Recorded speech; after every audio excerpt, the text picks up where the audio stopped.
I don't get many things right the first time. In fact, I am told that a lot. Well, I'm Eric and this is Paula, and we want to tell you our story.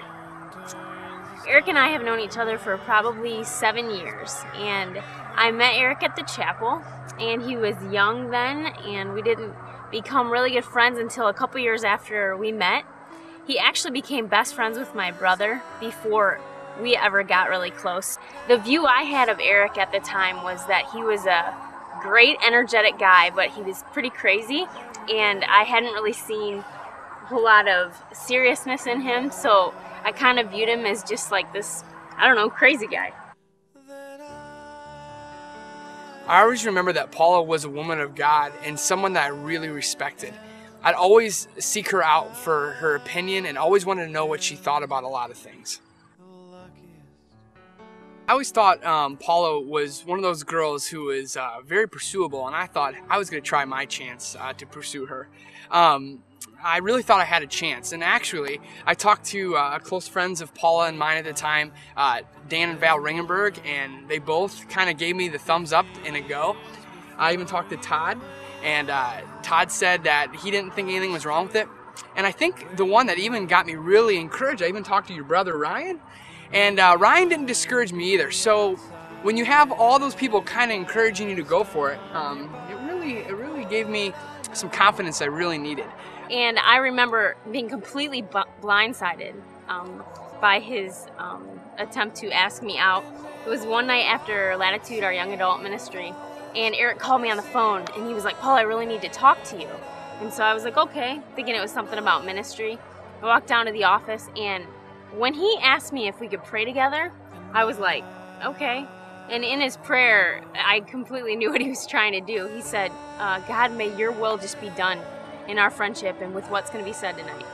And I made it pretty clear to him at that point that I totally saw him as a friend and not as more than a friend. And Eric was always one of my favorite people to teach with in front of youth group, and we often taught together. And of course the students would always say we were meant for each other and why were we not dating or married. And I would always say, oh, we are just too good of friends. And inside I was like, no, we're not going to date. So I remember the second time that I went after Paula and I pursued her. I remember we were driving a student back to her house, and after we dropped off that student, I really took advantage of the time alone with Paula. And I remember telling her that I liked her again, and I just spilled my guts to her and I was trying to tell her that I want to get to know her. And she told me, she said, Eric, I already know you. And I said, well, I really want to get to know you. I knew exactly what he was saying, and I knew exactly where he was going, but he just kept trying to say, I want to get to know you. I think that was his try for a smooth transition into, can I take you on a date? But I completely avoided the topic because I wasn't ready to turn him down again. And so I just played dumb, even though I knew exactly what was going on. And the other problem was that I could not stop laughing. And I thought it was so funny. And there was a funny song on the radio, and Eric was like stuttering and just really nervous and couldn't believe I couldn't get this. When I made it clear to him a few days later that I was not interested in dating, I remember thinking, I know exactly who I need to talk to. And that would be Todd Nielsen. And I walked into Todd's office, and I looked at him, and I said, do you have a few minutes to talk? He's like, yeah. And I simply said, what's up with the Lapata thing? Because he was totally still Lapata to me. I didn't even refer to him as Eric yet because I still saw him as Lapata. And Todd looked up at me kind of sheepishly and looked like he just got caught or something. And he's like, sit down, let's talk. I talked to Todd too. And one thing Todd, he never told me no, and I actually respect that from him. I think what he wanted me to really do was find out on my own and man up about it. And if I really felt this way, who was he to tell me not to do it? But he always gave me that glimmer of hope, and I held on to that hope. Yeah, I think he probably knew deep down it wasn't going to work, but you never know. And I sat down with Todd. He said, hey, that's what you're thinking, if that's what God's telling you to do. And I went for it, and obviously didn't go well. As the summer went on, and we started getting closer, there came a point that I started thinking maybe Eric and I were too close. And I was challenged through a couple conversations with some people, and I just started thinking, you know what? Eric knows me so well, and I know him so well. And our friendship was it was a friendship. We weren't like, in like a fake relationship. But I felt like maybe we needed some distance because I was a little worried about, I guess, just how close we were.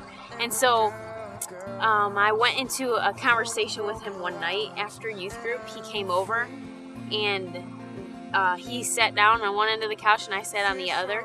And I just went on to tell him that I think that we're too close. I think we spend so much time together. We're at work together. We hang out in the same group of friends, and we're never apart. Never before had I looked at him and thought to myself, like, it just took me back. I was looking at him, and I was seeing how he was responding to me, and I thought, wow, he's way more mature than I thought he was. And my second thought was, oh my goodness, he's kind of cute to me. And I was just like, whoa, I don't know what that's all about. When he got up and left, and he said, if that's what you feel is best, then we will completely back off. We'll work together. We don't have to hang out together. And he walked away, and I was so hurting inside. That next weekend, we had a Latitude camp out. And there I sat in a camper with my roommate, Tiffany, and Lisa Nielsen. And we started talking, and the subject of guys came up, of course, and suggestions were made to me, and then Eric came up. And Lisa just said, have you ever thought about Eric in a different light? And I thought, oh my goodness, did she read my journal? Because I hadn't told anyone. Everybody had gone to bed. I was in the camper with Tiffany, and I confessed to her that I had feelings for Eric. But I didn't want her to tell anyone, and I didn't know what was going to happen from there. So I just kind of kept it in, waited to see what would happen. The week after that, we went on, I actually got to go on the family vacation of Paula's family, just because I was so close to Ryan and Paula and Ashley and the whole family. And I got to go with my other buddy, Andrew, and we went and had a great time. But before I left, Todd and Lisa both knew that I was just really, really, really falling deeply for Paula. And I remember Todd and Lisa specifically telling me, whatever you do on her own family vacation, do not spill your guts to her about how you feel. That's exactly what I did. The whole week, I was struggling. Eric didn't know this, but I was struggling with feelings for him. Again, I hadn't even told my family.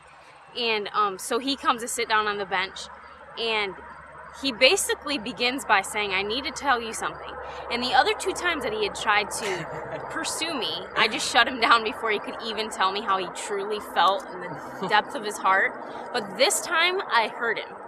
And the first thing he says to me is, Paula, I know what guy you're looking for. And I know it doesn't look a lot like me, but I'm pretty sure I am the guy for you. And I was like, well, isn't he confident? There's this song that we're listening to the whole week, and it's The Luckiest. Or The Luckiest by Ben Folds, and it says, I don't get many things right the first time. In fact, I'm told that a lot. And Eric goes, Paula, I have not gotten this right the first two times that I told you that I had feelings for you, but this time I'm gonna get it right. And he just went on to say, I think that I'm God's best for you, and I think you're beautiful, and what girl doesn't want to hear all of these things, and you're out of my league. And even though deep down I was pretty sure I wasn't out of his league, but I was completely okay with him thinking that I was. Deep down, I didn't know what was going to happen, but I know I got everything out that I've ever wanted to tell her, and I was okay with that. I think the whole time, I knew that this was something deeper because it felt different for me, and I kept pushing it back. It was like God was like, hey, remember how long you've waited for a husband, and you've prayed and you've begged and you've wanted this? Here it is. But I was like, I don't know. I don't think so. This isn't what I had in mind. I remember writing in my journal, oh my goodness, I cannot believe I'm saying this, but I think I'm falling for Eric Lapata, and I think this is different. And like everybody says, when you know, you know. And I couldn't believe it. I tried denying it for a while. But I knew that there was something about Eric that was just right for me. And every girl that I've ever known desires to be pursued. And that is one thing that Eric is unbelievably successful at. He is a pursuer. Not just of me, but of relationships and of people. And I know that I needed to be pursued, and I needed to be sought out and won over. And he did just that, and he got me right where he wanted me, and it took a long time. But through that, it was like way better than anything I could ever have dreamed of throughout my childhood, or anything that I'd ever talked to any of my girlfriends about. It was beyond what I had imagined. It was a total God thing. You know, God gives you what He wants is best, and Paul is the best for me. And I just know that for the rest of our lives, that I'm gonna be with my best friend and my soulmate. And I have an absolute peace about that. People tell you, you know when you know, and I'm always said, that is so, how do you know? But when you meet the right person, you know. And Paul and I know. I've been waiting my entire life for this.